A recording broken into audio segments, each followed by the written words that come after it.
Welcome again to Wisdom Forge Stories. Keep listening until the very end of the story.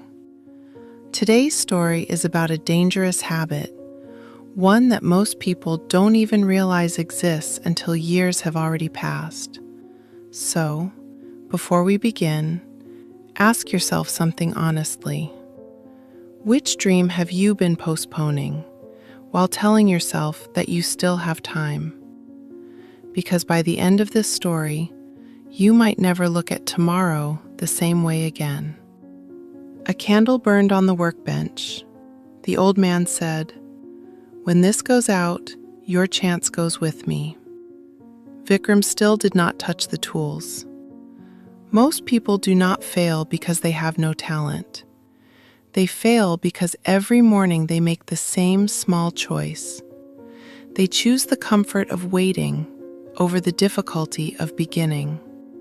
And they tell themselves, tomorrow. Tomorrow the conditions will be right, and I will be ready to start. But tomorrow has a habit of becoming another tomorrow, and another, and another. Until one day you look up and 10 years have passed, and the work you were born to do is still sitting where you left it, waiting. This is the story of a young man named Vikram, a man with a rare gift, and the one evening that finally forced him to ask, "How much time do I have left?"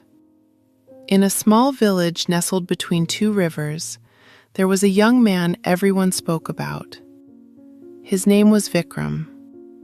When he was 19 years old, he craved a bird out of wood, just a small thing, barely the size of a fist. But it was so perfectly made, the feathers, the curve of the wings, the way the head tilted, that travelers passing through village would stop when they heard about it. Yet the workshop stayed silent. They would ask to see it, and when they did, they would go quiet for a moment. Vikram had something rare, the kind of gift that is not learned, that arrives with a person, and everyone in the village knew it. The elders said, "That boy will build something extraordinary one day." His father said the same, and Vikram himself knew it too. Everyone believed greatness was waiting in his hands. But his greatest work remained imagined. He felt it somewhere deep whenever he held a piece of wood. Like the shape inside it was already waiting. He only had to find it. But here's the thing about Vikram. Every morning, his carving tools sat untouched on the workbench.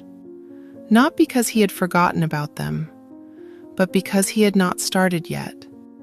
He was still preparing, still waiting for the right time. The pattern was always the same. In the morning, he would wake with determination.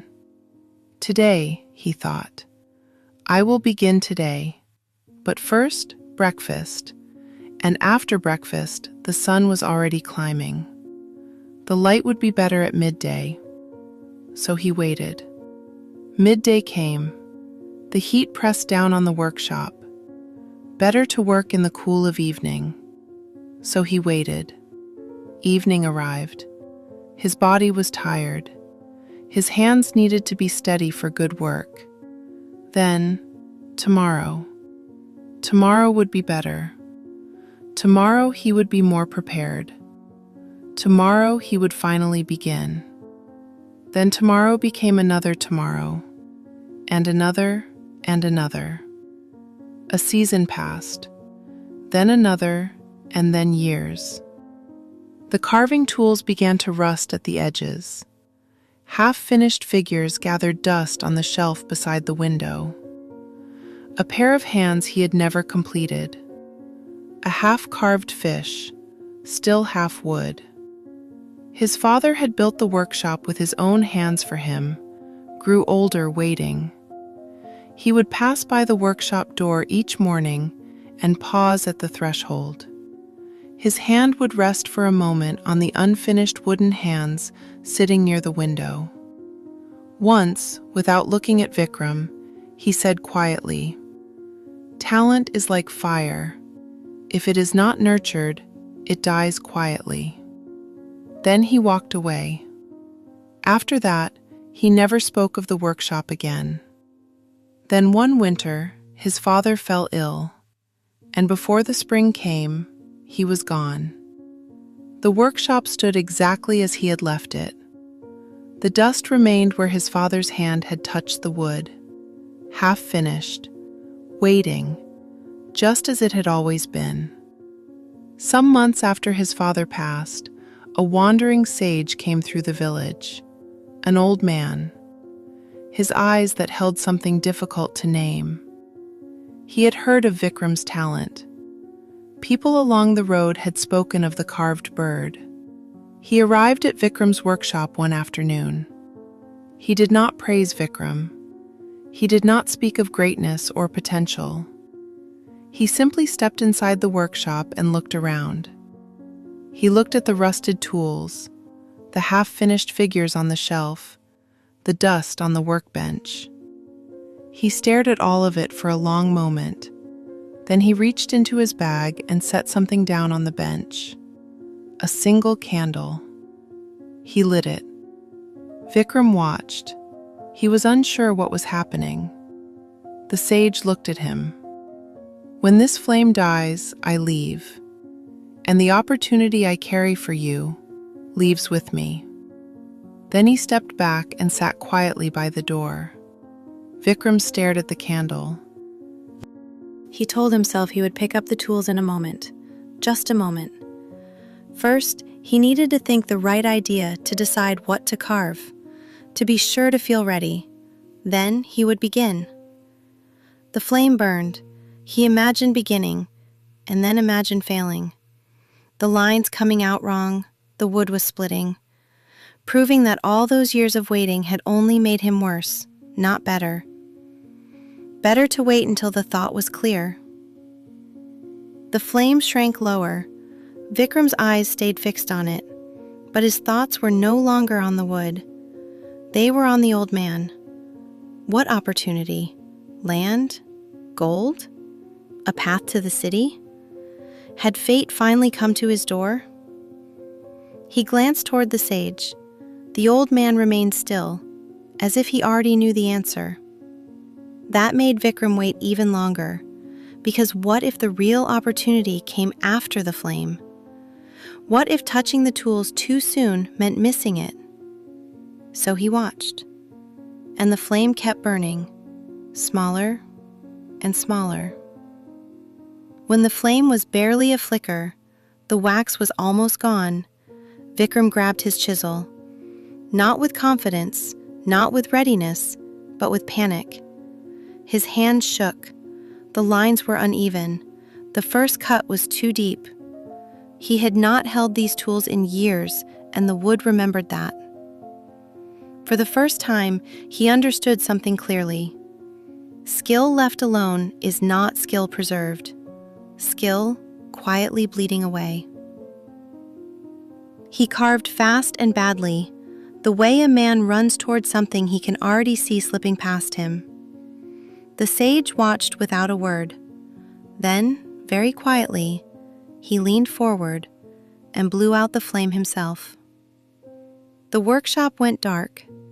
In the dark, his hand brushed the unfinished wooden hands on the shelf, the same place his father had touched. For the first time, he understood what had been waiting all those years. Vikram sat with the chisel still in his hand, then something in him changed. He did not put the chisel down. He reached for a new candle. He lit it himself, and he kept working, long after the sage was gone, long after the village went to sleep. For the first time in years, he worked through the night. Before leaving, the old man stopped at the door. Vikram looked up. "What opportunity did you carry? What was it?" The old man looked at the burnt wick, then at Vikram. "I brought nothing." Vikram frowned. The old man stepped closer. "I only wanted to know whether you would trade your life for the promise of something easier." You just answered it. He turned to leave, then stopped once more. You waited until the last breath of the flame. You started, but only when there was almost nothing left. Imagine what you would have built if you had started while the candle was still fully lit. Then he walked out, and Vikram sat in the quiet of the workshop with that question, not answering it, just letting it sit. For years, Vikram had told himself he was not ready yet. What he called preparation was really fear in disguise. He was afraid of beginning because beginning could prove the gift was not what he had believed. As long as he never started, he could still believe he was meant for something extraordinary. But in waiting to protect that image, he had already begun to lose it. That is the cruelty of procrastination. It does not feel like failure. It feels like patience. It feels like wisdom, like knowing the right moment has not arrived, but the right moment never arrives. It is created through imperfect beginnings and failed attempts. Vikram had not wasted 10 years because he was lazy. He had wasted them because he believed he had more time than he did. That belief, that quiet, reassuring lie, is the thief no one ever thinks to lock the door against. Think of your life as a candle, burning from the moment you were born. You cannot see how much is left. No one can. Some burn into old age, some go out before evening, but all of them burn in one direction only. They do not wait. They do not give back the wax already melted. And when the flame is gone, it is gone. So there is really only one question. What will you carve before your candle burns out? You do not need to be ready. You do not need to be certain. You only need to begin. One small beginning today is worth more than 10 perfect plans for tomorrow. Pick up your tools. The candle is still burning. Thank you for watching all the way to the end. If this story gave you something to think about, take a moment to support the channel by liking the video and subscribing to Wisdom Forge Stories. New stories arrive here to challenge the way we think, the way we live, and the way we see ourselves. Until next time, do not waste the time you still have left.